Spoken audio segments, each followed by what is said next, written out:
estamos hablando de los elementos pensados cognitivamente, ¿sí?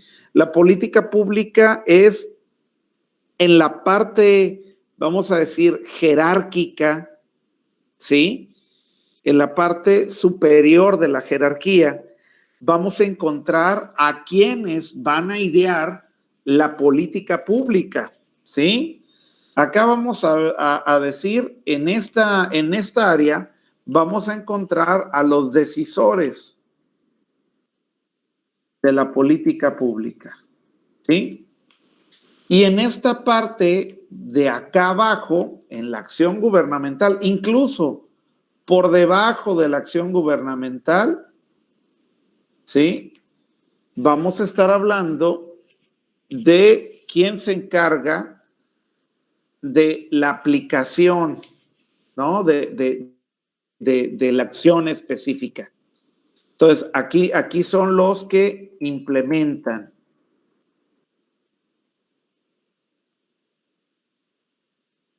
¿Qué van a hacer?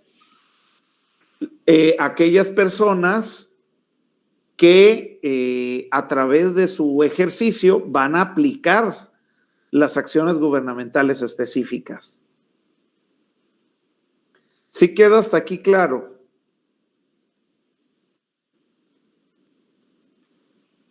Sí. Ok. Bueno, lo que quiero que ustedes se den cuenta, ¿sí? Es que el camino entre una y otra, incluso el camino desde el que decide tomar una cierta política hasta el camino de la aplicación, es un camino largo, ¿sí? Y por lo general, al igual que sucede con otro tipo de situaciones, ¿sí? Entre uno y otro punto, vamos a encontrar, ¿sí? Entre de aquí, aquí y de aquí, acá, vamos a encontrar una serie de situaciones que van a transformar, ¿sí? O que pueden transformar la idea que estaba pensada. Es decir, ¿cuál es el problema? Yo les preguntaría a todos ustedes, voy a dejar de compartir un poco para que me vean. ¿Cuál es el problema que ustedes pensarían pudiera existir cuando alguien, no sé, desde su escritorio dice, a ver, vamos a realizar una política pública A y la queremos aplicar en Mazatlán, Sinaloa, con el equipo de implementación de esta política? ¿Qué problemas puede haber entre el que toma la decisión acá arriba y el que abajo aplica la decisión tomada? ¿Quién me pudiera comentar? ¿Qué es lo que creen que pudiera suceder con este problema? Pues que posiblemente no se haga tal cual lo que se solicita para poder solucionar el problema. ¿Y por qué crees, Alejandro, que puede suceder de esa forma?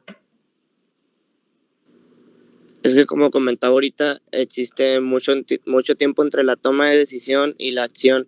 Ajá. Y posiblemente el problema al cual se quiere solucionar ya haya avanzado o la solución que se tomó en ese momento ni siquiera sea la correcta para el problema actual como tal. Exacto. ¿Quién más me quiere comentar? A ver, voy a... Leilani. Sí, aquí estoy. ¿Qué es lo que me puedes decir al respecto sobre esto que pregunto, Centra? ¿Por qué se da o por qué puede pasar que haya diferencias entre la decisión tomada arriba y entre pues la implementación que se realiza abajo? También puede ser que no se tome la idea correcta, que no se ¿Por qué? Permítanme.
Disculpen. Sí, me decías, Leilani, perdón. O sea, te decía que no había como esta, o sea, ¿qué problemas puede haber entre uno y otro? Entre quienes toman la decisión y entre quienes la implementan. Como le digo, un malentendido o una falta de investigación. Pues sí, de hecho, y bueno, creo que ambos van a tono a la respuesta, ¿no? Bueno, tanto tú como Alejandro. El problema puntual es que muchas veces el que toma la decisión, y esto es algo muy común, ¿no? Resulta que quienes toman la decisión están en un despacho, ¿sí? Puede ser que estén tomando una decisión que afecta, por ejemplo, a nuestra ciudad, Mazatlán, Sinaloa, pero esa decisión salió de un despacho de la Ciudad de México. Y entonces, o sea, ya yéndome a un ejemplo concreto de cuando se toma una decisión en la Ciudad de México, pero el efecto es directamente en la ciudad de Mazatlán, Sinaloa, pues ahí nos podemos dar cuenta de cuál puede ser un problema. Quienes toman la decisión a lo mejor no conocen, para empezar, el territorio, no conocen la idiosincrasia de la población, no conocen el contexto en el que se ubica, vamos a decir, tampoco conocen, pensando a propósito de ustedes, en una política económica, quizás no conocen la estructura económica de la ciudad, no conocen la dinámica económica ya existente, incluso no conocen las dinámicas ilegales, subterráneas, giros negros que puede existir en esta zona. O si los conocen, probablemente los conozcan de una manera imperfecta. Ahora, ojo, eso no quiere decir que todas las políticas públicas tomadas desde fuera no puedan tener un impacto positivo.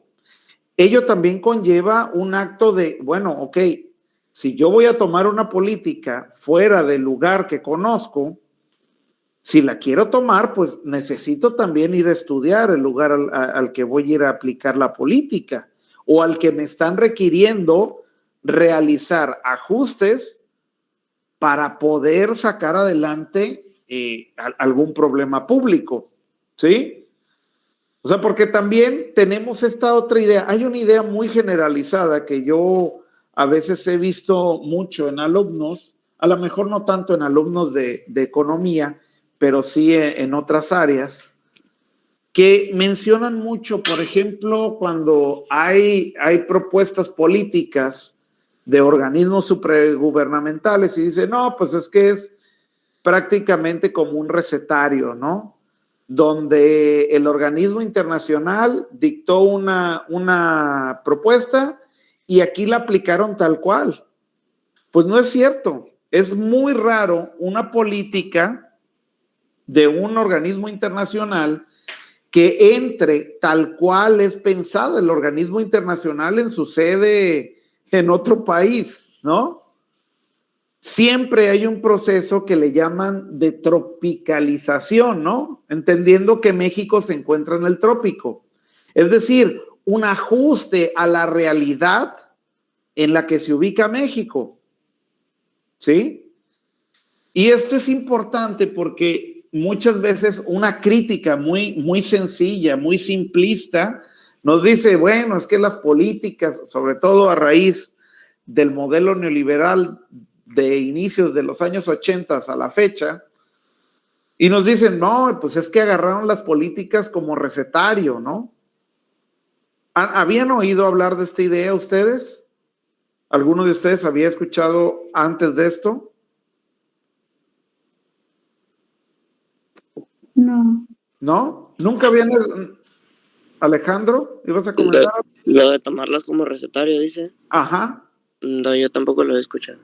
Bueno, en algunos casos se ha pensado, se han ido con ese mito de que las políticas, por ejemplo, aparece el Fondo Monetario Internacional, aparece el Banco Mundial, que hasta cierto punto entendemos que hay un consenso, ¿no? El famoso consenso de Washington, ¿no? Que establece las directrices del mundo capitalista actual, pero todas las estrategias siempre llevan un proceso de ajuste al contexto en el que se ubican.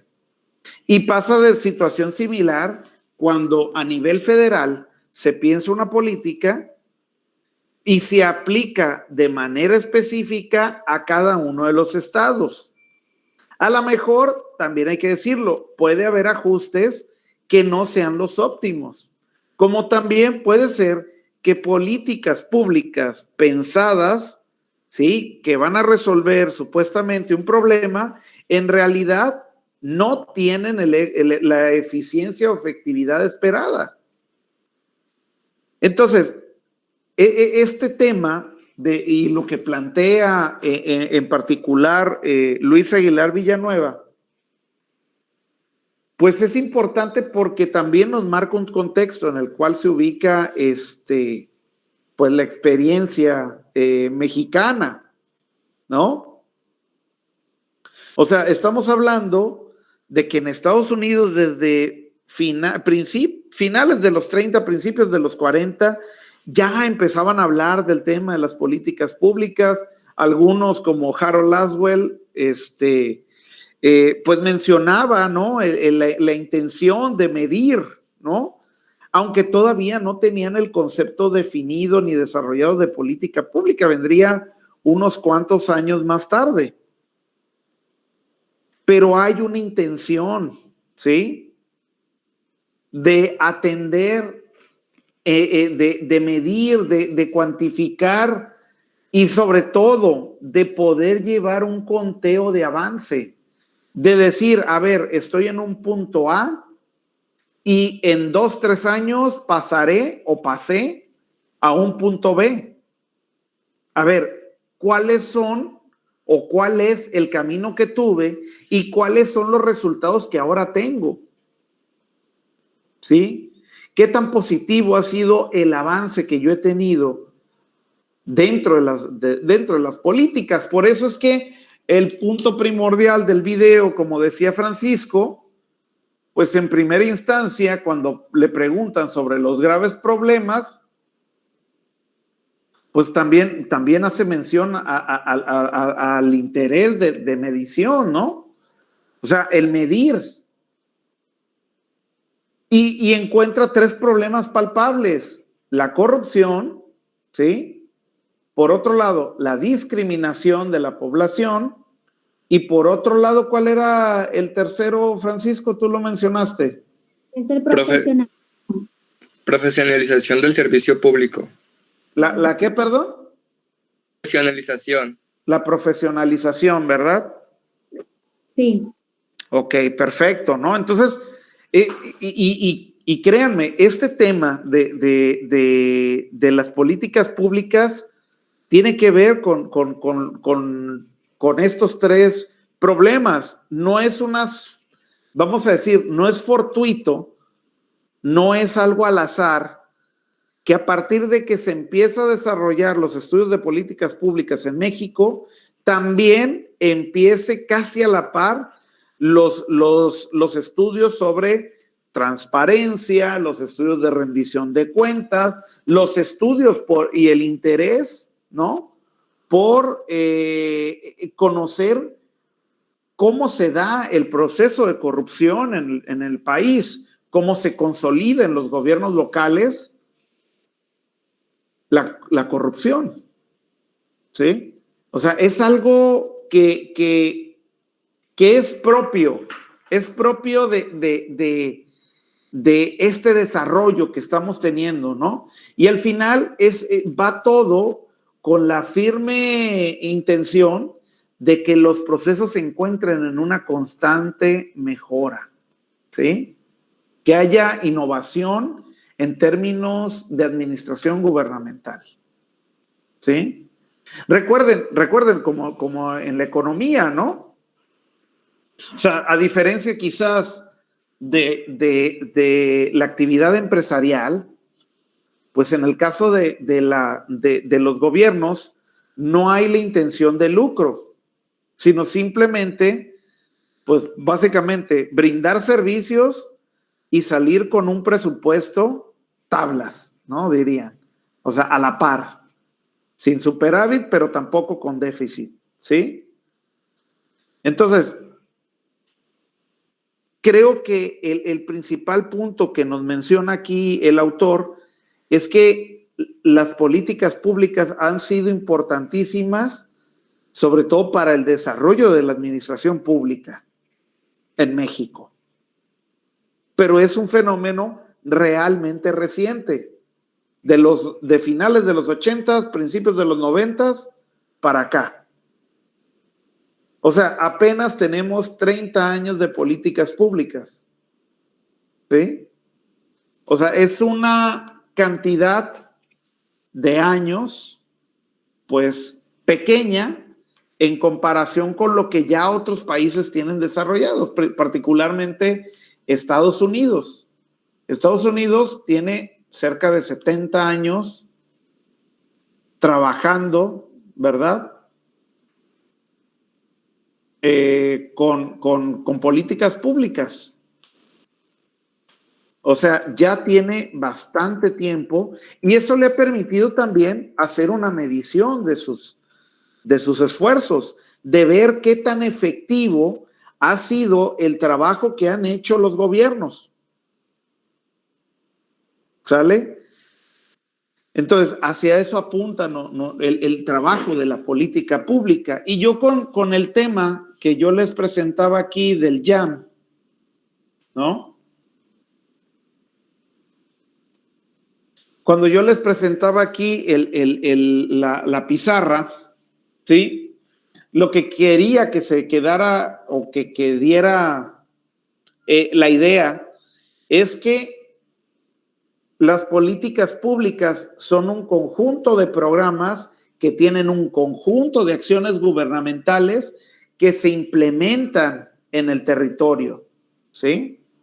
Que va de lo abstracto, es decir, cognitivamente los decisores, acá arriba, mentalmente, vamos a decirlo así, son los que toman la decisión, son los que idean qué política van a desarrollar, a qué política de entre todas las políticas van a ser las más importantes, ¿sí?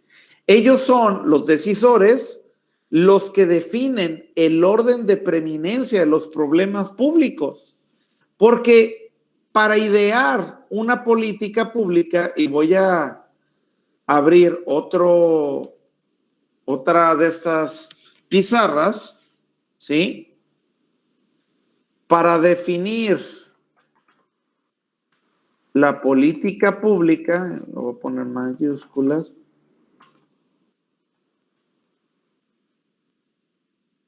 hay que tomar en cuenta,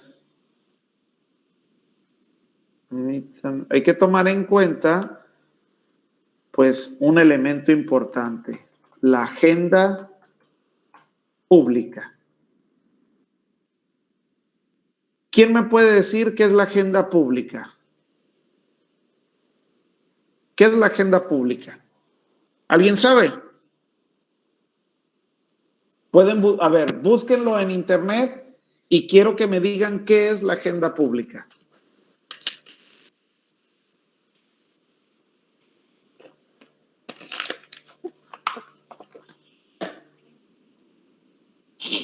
Los espero. ¿Ya tienen ahí el concepto? Adelante, Jesús.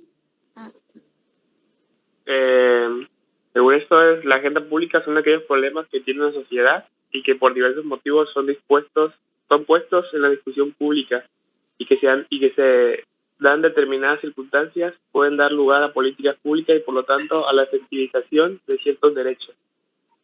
Ok, ¿alguien tiene otra? Perdón, Jesús, ¿alguno tiene otra definición?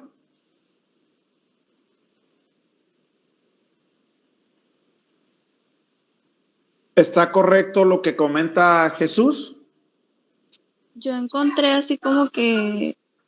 A ver, adelante, Ada. Bueno, dice que se postula que los medios de comunicación de masas tienen una gran influencia sobre el público al determinar qué asuntos poseen intereses informativos y cuánto espacio e importancia se les da.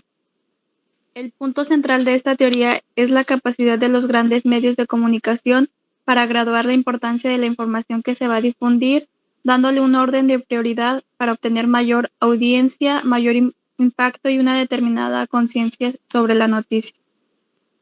Ok, perfecto. Y Ambos nos dice que la agenda también es conocida como la teoría de agenda de setting. Ok, entonces aquí hay un elemento, voy a volver a compartir, ¿no? Lo que nos decía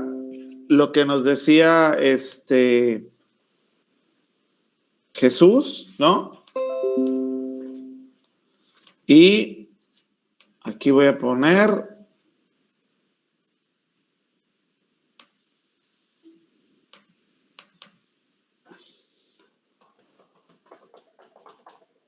la agenda setting, ¿no? Ok, entonces voy a poner aquí mis flechitas. Ay, bueno. Y ahí tengo las flechitas, ¿no? O sea, hay una cuestión, ¿no? No crean que es algo muy difícil. El agenda setting, ¿no? Es la configuración de la agenda. Y mencionaba por ahí también, digo, aparte del concepto de agenda pública que nos decía Jesús, por ahí comentaba Ada el tema era la configuración de la agenda, pero me comentaba, a ver, ¿puedes repetirme la definición, Ada, por favor? Sí, que postula que los medios de comunicación de masas tienen... Eso era importante. Medios de comunicación de masas. Ok. Bueno, lo que quiero que se entienda es que cuando hablamos de política pública, quiero que un tema, y creo que es el tema fundamental de la política, ¿sí? Tema fundamental de la política.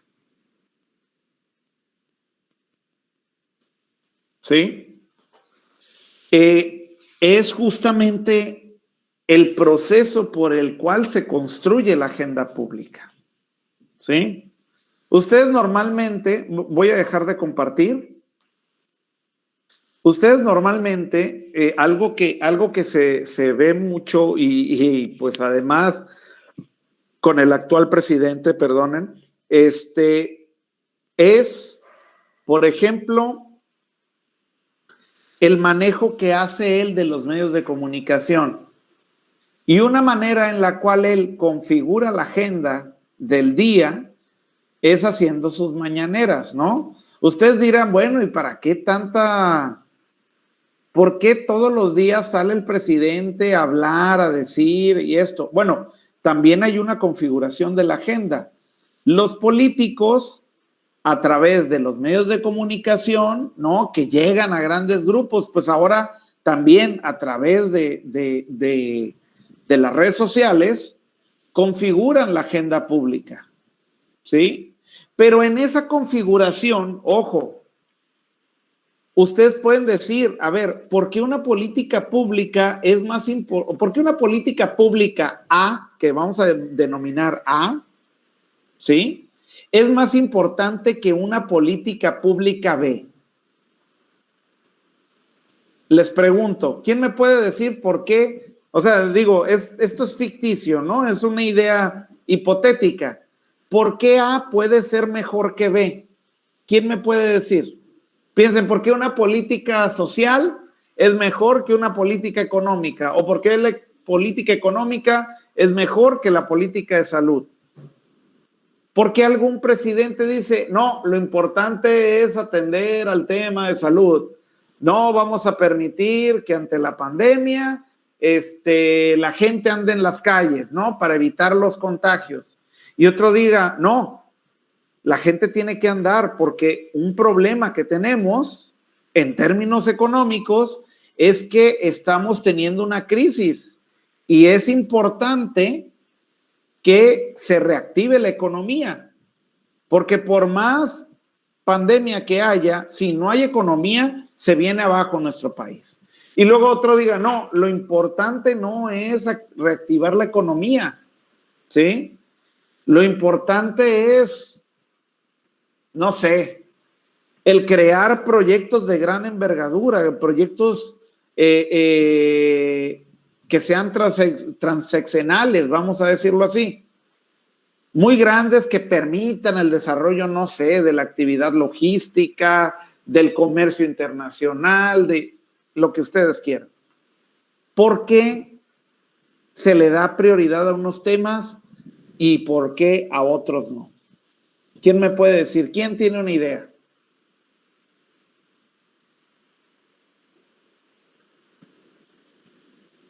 Pues yo creo que depende de la sociedad, lo que la masa esté necesitando, por así decirlo. Ok, gracias Leilani. Y sí, o sea, en definitiva, la sociedad importa. Pero yo les preguntaría, ¿los políticos siempre hacen caso de lo que la sociedad les pide? No, sino lo que más les deja a ellos. ¿Será así? O sea, digo, también hay que decirlo, ¿eh? Digo, yo sé que también tenemos una idea de que todos los políticos son corruptos, por ejemplo, que generalizar es malo, pero sí sabemos que en México hay bastante corrupción, eso es innegable. Pero dentro de todo también hay políticos que se preocupan. Pero, bueno, yo me pregunto, o sea, ¿por qué un tema puede ser más importante que otro? Y la realidad de las cosas es que si bien es cierto, importa, y si bien es cierto también esto que decía, ¿quién me mencionó lo de, fue Francisco o quién fue? Sí, yo, profe. Ah, ok. Si bien es cierto que también este tema de los costos políticos, pues también de que quieren que les deje dinero en algunas cosas, ¿no? La corrupción, que es eso, ¿no? A lo que se refería Luis Aguilar. También es cierto que los políticos van configurando la agenda pública, van definiendo cuál es el tema importante. ¿Cuántas veces, yo les diría, cuántas veces no hemos visto, o sea, no tenemos un tema importante y pum, de repente, ustedes dicen, claro, es que lo más importante es esto, ¿no? Es este tema, es este tema económico, este tema social. Pero lo empiezan a decir porque ya en los medios de comunicación ya les pasaron la noticia. ¿Sí? ¿Por cuánto tiempo el tema de seguridad, hasta antes de la pandemia, era lo más importante? ¿Desde cuándo se acuerdan que el tema de seguridad fue lo más importante? Pues siempre. Sí, para ustedes probablemente el tema de seguridad fue lo más importante prácticamente de toda su vida. No sé si probablemente algunos de ustedes nacieron a finales de los 2000, perdón, a finales de los 99, algunos otros habrán nacido en los 2000 ya, ¿sí? Pero yo recuerdo, yo que soy del 85, recuerdo que durante todos los 90s, el tema de la seguridad no era un tema importante. Porque si bien había violencia, algo que la gente decía es que la violencia no estaba en las ciudades, la violencia estaba afuera, ¿no? Se mataban allá en los poblados, incluso ni siquiera dentro de los poblados, se mataban en las carreteras, se mataban en zonas donde la gente no se veía. Y el tema de seguridad no era prioritario. Un tema muy importante, y ustedes como economistas lo deben saber. Por ejemplo, ¿qué pasó en 1995 en México? ¿Qué tema fue fundamental? ¿Cuál creen ustedes?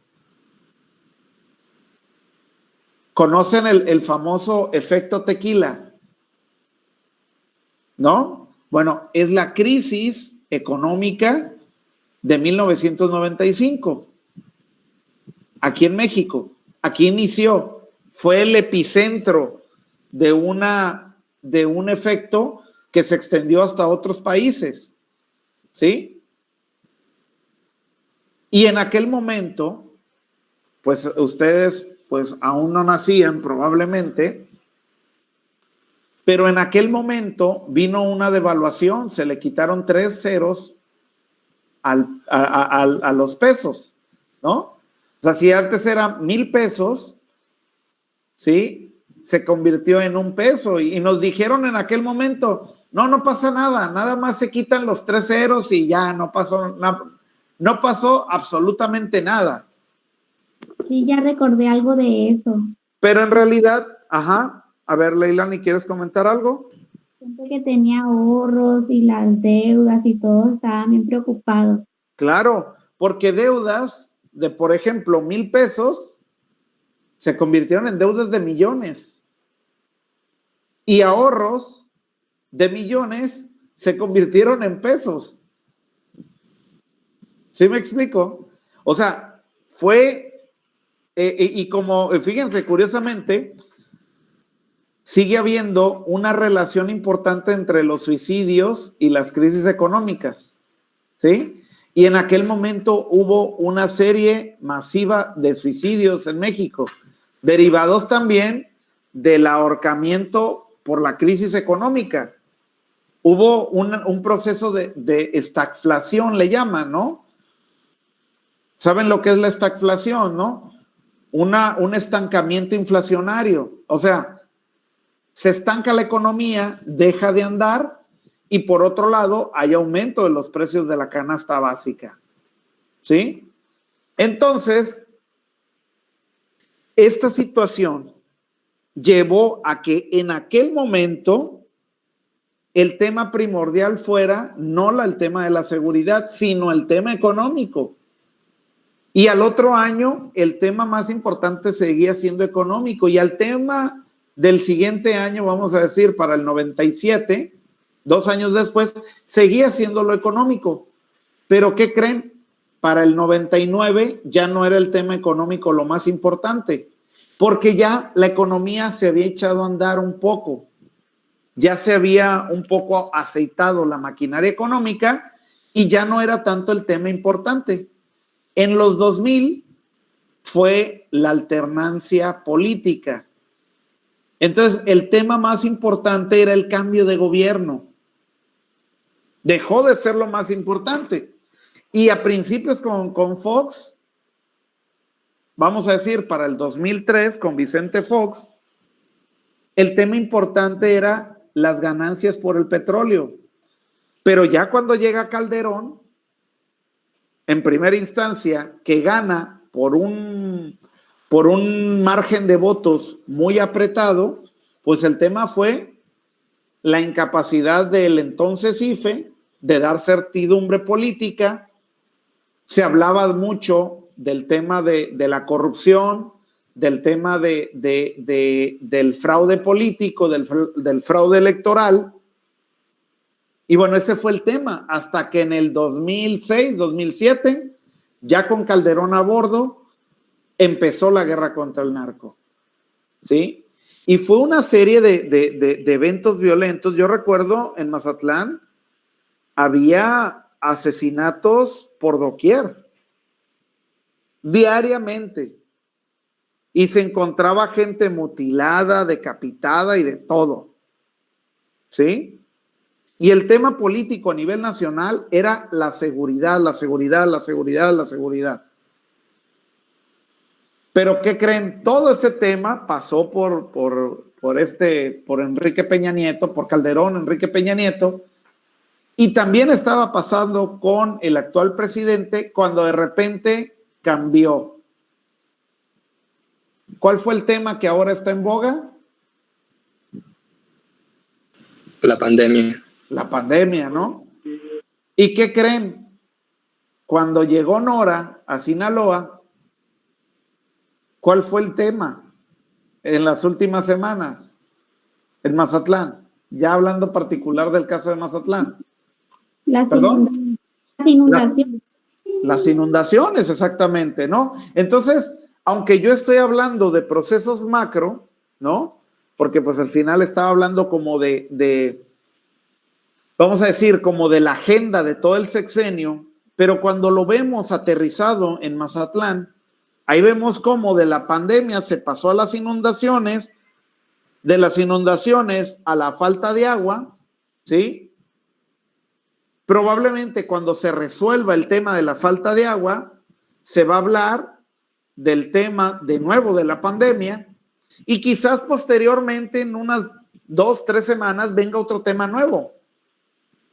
Y diariamente vemos al presidente hablando de temas en particular. Entonces, los políticos, los eventos también meteorológicos, vamos a decir naturales hasta cierto punto, que pues bueno, no hay eventos naturales como tal, porque si estamos nosotros presentes, no son eventos naturales, ¿verdad? ¿Qué pasaría si un desastre natural ocurriera en medio del océano? Que llegara un tifón, que llegara un huracán, que llegara... Pero no hay personas. No sería desastre natural. ¿Sí? Entonces los desastres naturales tampoco existen como tales. O al menos no como nos han contado, porque pues en realidad son procesos que son desastres porque estamos ahí presentes, porque se perdieron vidas, porque se perdieron bienes materiales, ¿sí? Entonces, si se fijan cómo la agenda está en una constante agenda setting, ¿no? En una configuración de la agenda, siempre. Y los políticos quieren echar mano. Nuestro presidente ha sido de los políticos más hábiles en cuanto al echar mano de la agenda política. Han configurado la agenda, han puesto los temas que son realmente importantes. Hace algunas semanas, sí es cierto, estaba el tema de la pandemia, pero 2 temas había importantes que yo recuerde. Uno, el regreso a clases, que va a volver también. Y el otro, el que se haya creado una pared estatal denominada Gas Bienestar para brindar gas a las personas, ¿no? Y tener competencia con pues con privados, ¿no? Para que los privados no abusen, decía el presidente, de los precios. ¿Sí me explico? O sea, se va configurando, conforme hay eventos, conforme hay sucesos, la agenda va cambiando. Pero ojo, también cambia artificialmente, porque va a haber políticos que van a decir, lo importante es este tema, pero en el momento en el que te dicen, este tema es el importante, por otro lado, te están diciendo, estos temas no importan. Y uno no se está dando cuenta. ¿Sí? ¿Cuántas veces no sucede que nos están bombardeando con este tema es el importante? No nos lo dicen, simplemente hablan y constantemente le toman cobertura al mismo tema, al mismo tema, al mismo tema.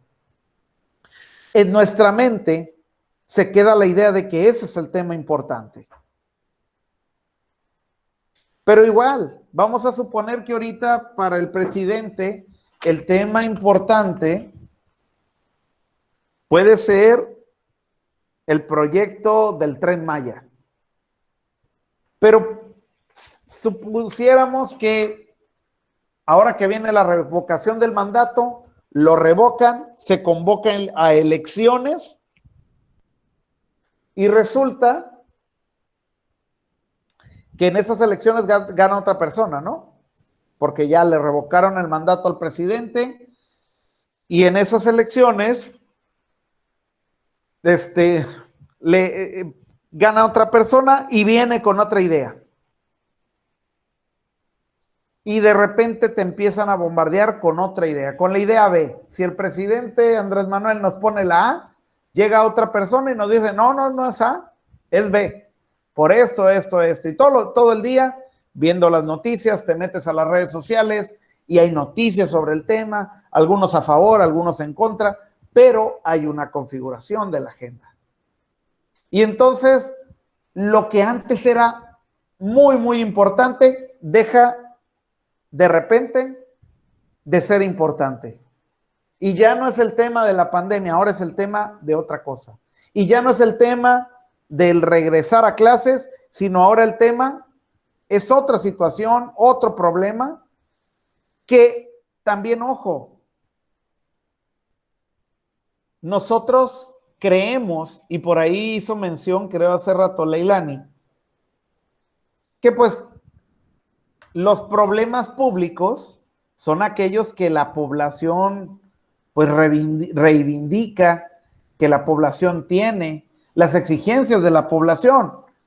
Pero ojo, a veces ni siquiera la población sabe lo que quiere, ni siquiera sabe qué problemas tiene. Porque los políticos se han encargado de hacerles ver cuál es su problema fundamental. Porque si yo soy político y les comento a todos, les voy a decir, ¿saben qué? Es que el problema B es el problema que ustedes tienen. Y los voy a convencer y los voy a bombardear con el mismo problema. Para que entonces todas mis acciones encaminadas a resolver el problema B que yo agendé, tiendan a resolverlo. Y ojo, como político, nunca voy a poner un problema que para mí sea imposible de resolver. Porque es como dirían, me hago harakiri, ¿no? Yo mismo me estaría jodiendo como político. Imagínense, si ustedes fueran políticos, ¿plantearían un problema que no pueden resolver? Pues no. ¿Han oído hablar del tema del desplazamiento forzado? ¿Alguno de ustedes ha escuchado el tema del desplazamiento forzado? Profe, no es cuando hacen que renuncie un político. ¿Cuándo qué? Hacen que renuncie un político. No. No. ¿Alguno tiene una idea? Citlali, Jesús, sí, Guillermo, pues las personas que son obligadas a abandonar sus lugares de origen. Por ejemplo, aquí en Mazatlán, pues las personas de los ranchos. Ajá. Sí, ha pasado mucho en las zonas de los ranchos, en las localidades rurales, ¿no? En algunas zonas, por ejemplo, en la sierra, en la Sierra de Concordia, por ejemplo, sobre todo obligados por la violencia, ¿sí? Corren, huyen, poblados enteros de la sierra, ¿sí? Qué bonito gato. Huyen poblados enteros, ¿sí? ¿Por qué huyen? Porque, bueno, la violencia los condiciona. Pues obviamente, ¿no? Si llega la violencia, si llegan personas con rifles de asalto, oye, yo corro, ¿sí? Y llegan a Mazatlán. Pues, ¿qué creen? Hay un problema, que muchos gobiernos no han querido aceptar el problema del desplazamiento forzado. Lo niegan. Y usted, ajá. Dime. Ahí entra la migración. ¿Cómo? Ahí entra la migración. Sí, pues es o sea, el desplazamiento forzado es una migración forzada, o sea, te obligaron a irte. No es que te querías ir, no querías emigrar, te obligaron a emigrar, ¿sí? Pero, ¿por qué no lo reconocen los gobiernos? Porque resulta que si yo reconozco como gobierno que hay desplazamiento forzado, estoy reconociendo que soy incapaz de detener la violencia, que he sido incapaz de defenderte.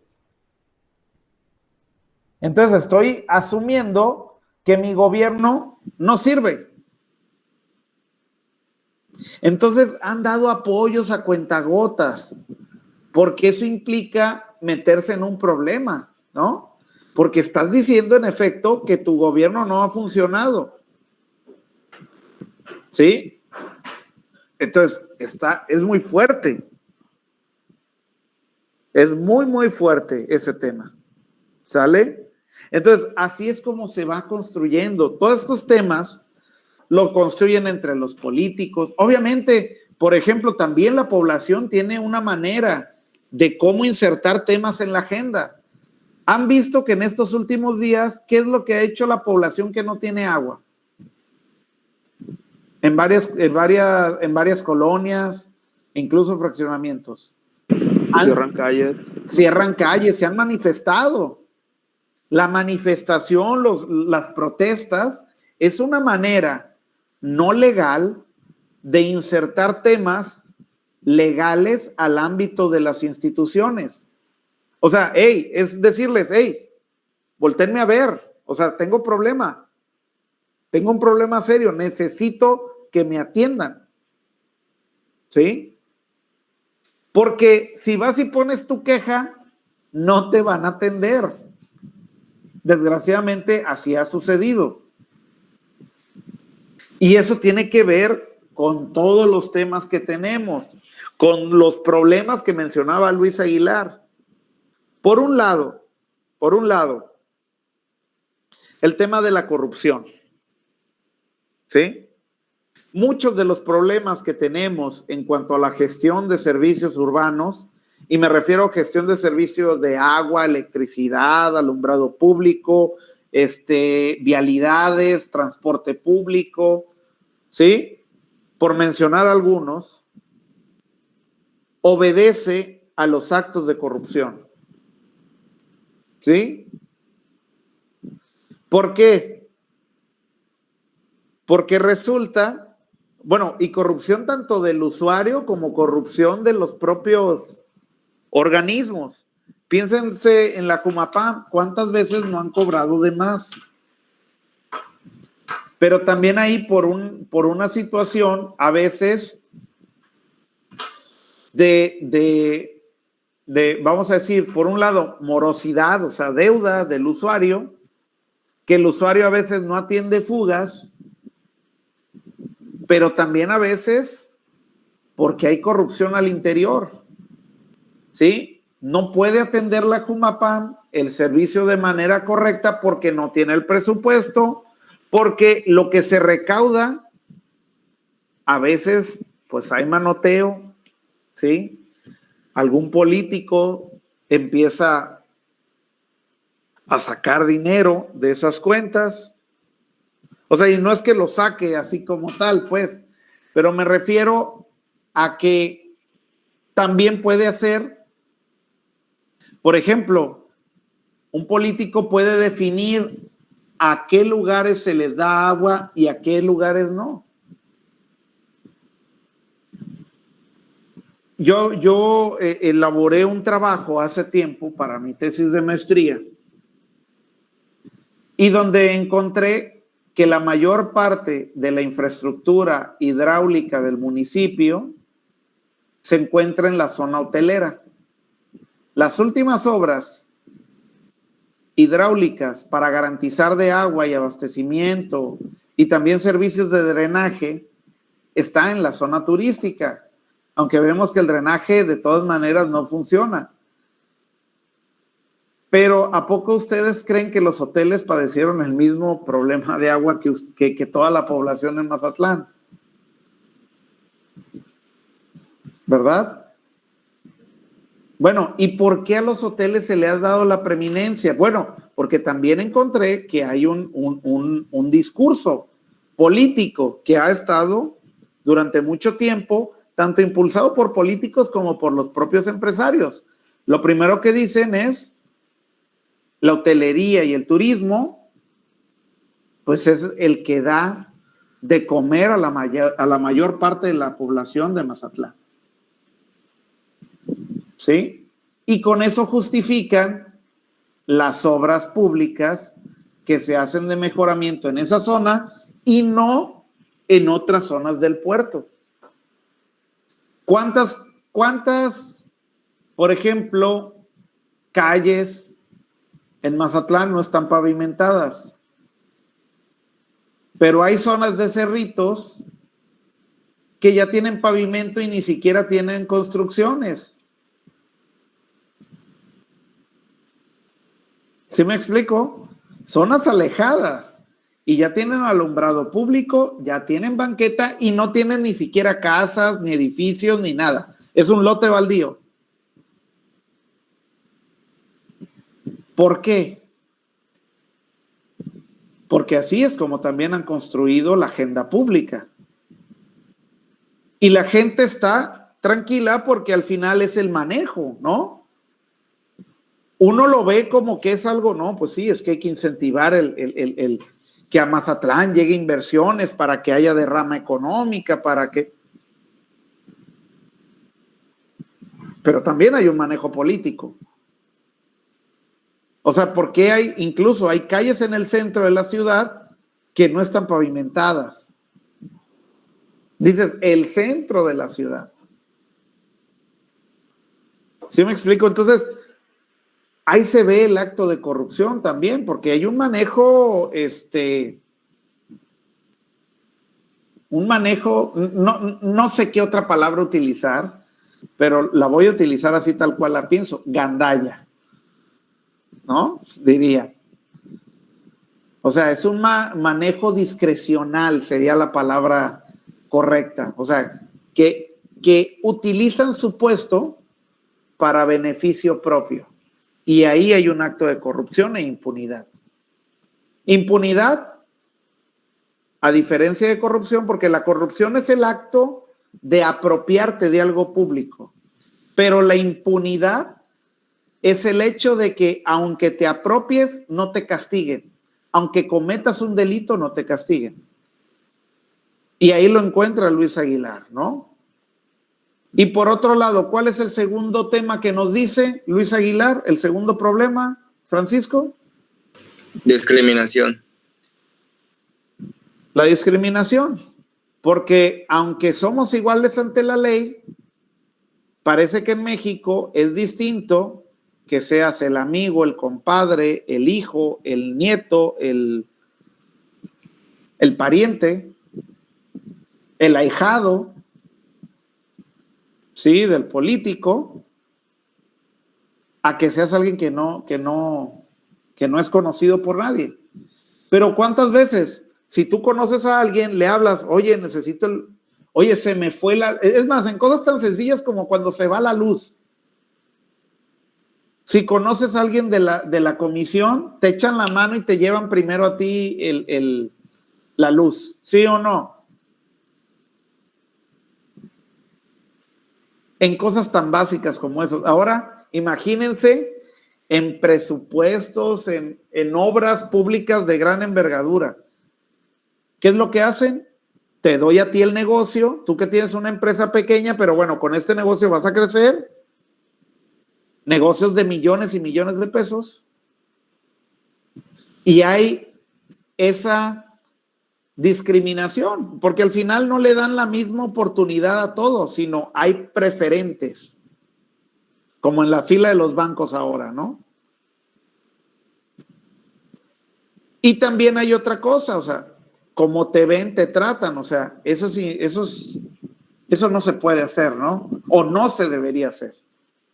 Y el otro tema que va también muy relacionado es la profesionalización que hablaba, ¿no? Y entonces, si tenemos un equipo profesional, los otros dos problemas es raro que se presten a darse o que se den. Porque el profesional no le va a importar si eres tú, Francisco Astorga, si eres tú, Leilani Manzano, si eres tú, Alejandro Millán, o si es algún político de nuestro país, si es el presidente, o si es el alcalde, ¿no?, de nuestra ciudad. No le va a importar. Tú, como todos, eres igual y recibes el mismo trato profesional, sin discriminación. Y te atienden con la misma eficiencia a ti que atienden al presidente o al alcalde. ¿Sí? Y eso también implica una ética del servicio. ¿Sí? O sea, una ética que implica que voy a realizar mi trabajo tal cual se me exige, con responsabilidad de la función pública, que no me voy a apropiar del puesto, porque el puesto no es mío, ni aunque haya sido votado electoralmente, ni aunque me lo hayan dado por mi currículum. El puesto no es mío, el puesto es un puesto de gobierno y en algún momento quizás habrá que ser relevado. Pero si eres profesional, no importa si eres el primo o el familiar o la relación que tengas, te lo van a dar el puesto por tu conocimiento, por tu capacidad para brindar la función pública. Eso es ser profesionales y eso es a lo que no le hemos apostado. No hay policías, por ejemplo, profesionales. ¿Cuántos policías nomás te ven así medio mal y ya te quieren extorsionar? El tránsito, que si te pasaste, no sé, alguna señal, más que pensar en el accidente que previó o que previno, ¿sí?, está pensando en cuánto le puedes dar de mordida. Entonces, todo eso tenemos que pensarlo, ¿no? ¿Dudas hasta aquí? De mi parte no, profe, todo bien. No, profe. Todos los demás al fregazo. Un 10, ¿no? Ya más o menos entienden lo que es la configuración de la agenda. ¿Les queda claro el tema? ¿Entienden los problemas de las políticas públicas?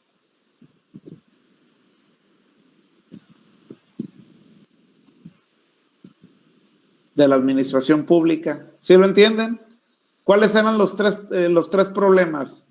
A ver, Jordi, ¿cuáles son los tres problemas que hay en la administración pública que menciona